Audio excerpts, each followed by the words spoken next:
కూటమి ప్రభుత్వం వచ్చాక కేంద్రానికి ఒక లేఖ రాసింది. మాకొచ్చిన ఈ ఎంబీబీఎస్ సీట్లు మాకు వద్దు, ఇన్‌ఫ్రాస్ట్రక్చర్ ఇంకా అవ్వలేదు అని చెప్పేసి వెనక్కి పంపించింది. ఆ మెడికల్ సీట్లనేది. దీన్ని ఎలా చూస్తారండి? అంటే ప్రభుత్వ కాలేజీ కాబట్టి, ఆ ప్రభుత్వ కాలేజీలో పేద ప్రజలు చదువుకుంటారు కాబట్టి, ఆ పేద ప్రజలు డాక్టర్‌లవ్వటం ఈ ప్రభుత్వానికి ఇష్టం ఉండదు కాబట్టి, ఈ ఈ ప్రభుత్వం అంతా కార్పొరేట్ వ్యవస్థతో నడిచిద్ది. కార్పొరేట్ వాళ్ళ ఆహ్, సపోర్ట్‌తో నడుస్తది కాబట్టి, ఆ కార్పొరేట్ సం హాస్పిటల్స్‌ని గానీ, ఆళ్ళని కార్పొరేట్ మెడికల్ కాలేజీలని వాళ్ళని ఉద్ధరించే పనిలో భాగంగా మాకు ఈ ప్రభుత్వ కాలేజీల్లో మాకు సీట్లు అవసరం లేదు. మెడికల్ సీట్లు అవసరం లేదని పంపారు. ఎవరికన్నా అస్సల మినిమమ్ ఆలోచన ఉండాలి కదండీ! ప్ర నలుగురు పేదోళ్ళు ఎంబీబీఎస్ చదువుతానని సీట్లొచ్చే వాటిని వద్దన్నారని అంటే ఆలోచన లేదని వ్యక్తికి ఆలోచన ఎందుకంటే విజనరీ? ఏంటి దానివల్ల ఉపయోగం? నలుగురికి ఉపయోగపడింది. అది మెడికల్ కాలేజీలు 17 మెడికల్ కాలేజీలు. 17లో 5 పూర్తయి రన్నింగ్‌లో ఉన్నాయి.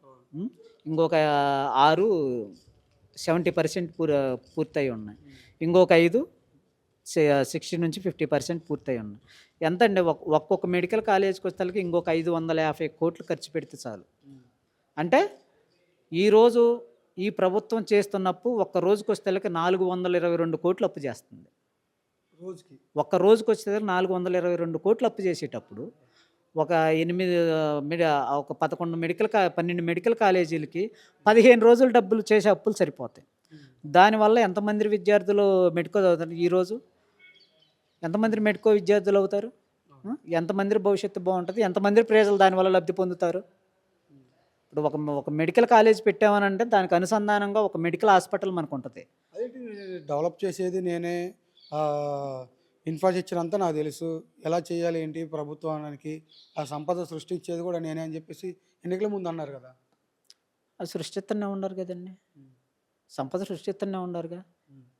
ఈరోజు చోటా నాయకుడి కాడ నుంచి కోటలోకి పరిగెత్తుతున్నారు. అది సంపద సృష్టి. హ్మ్. ప్రజల ఇప్పుడు ఆహ్, పలు సభా వేదికల్లో ఆయనే మాట్లాడాడు. వైసీపీ అన్నోడికి నేను పనే చేయనని. హ్మ్. అన్నప్పుడు ప్రజలకి ఎలా చేస్తాడు? వాళ్ళ కార్యకర్తలకి ఏదైనా చేస్తే నలుగురు కార్యకర్తలకి తూతు మంత్రం చేస్తారు. వాళ్ళ నాయకులు తీసుకుంటారు. సృష్టి కాదు. ఆ సంపద సృష్టించే వ్యక్తి అయితే ఈరోజు 20 నెలల్లో 22 నెలలు ఈ గవర్నమెంట్ వచ్చి. ఈ 22 నెలల్లో 3,30,00,000 3,30,000,00,000 అప్పు చేయాల్సిన ఎందుకొచ్చిందండి? సంపద సృష్టి ఏడుంది? జగన్మోహన్ రెడ్డి గారు 2 ఏళ్ళు కరోనా ఉన్నప్పటికి కూడా 5 సంవత్సరాలు గవర్నమెంట్‌లో కూడా 10,000 సచివాలయాలు, 11,000 రైతు భరోసా కేంద్రాలు, 13,000 హెల్త్ క్లినిక్‌లు కట్టి, నాడు నేడు స్కూల్‌లు 15,000 నాడు నేడు స్కూల్‌లు పూర్తి చేసి, 17 మెడికల్ కాలేజీలు తెచ్చి 5 పూర్తి చేసి, ఉద్దానం ప్రాజెక్టు, కిడ్నీ ప్రాజెక్టు ఇలాంటి ఎన్నో ప్రాజెక్టులు పూర్తి చేసి, ప్రజలకు ఎన్నో సంక్షేమం కరోనా టైంలో కూడా ప్రజలకు సంక్షేమం అందిస్తూ కూడా ఆయన చేసినప్పు 3,80,000,00,000 మాత్రమే ఆయన చేశాడు. కానీ ఈ ప్రభుత్వం 22 నెలల్లోనే ఇంకో 2, 3 నెలల్లో ఆ బ్యాలెన్స్‌కి కూడా వెళ్ళిపోద్ది. ఆయన 5 ఏళ్ళు చేసినప్పు ఈళ్ళు 2 సంవత్సరాలకు చేశారు.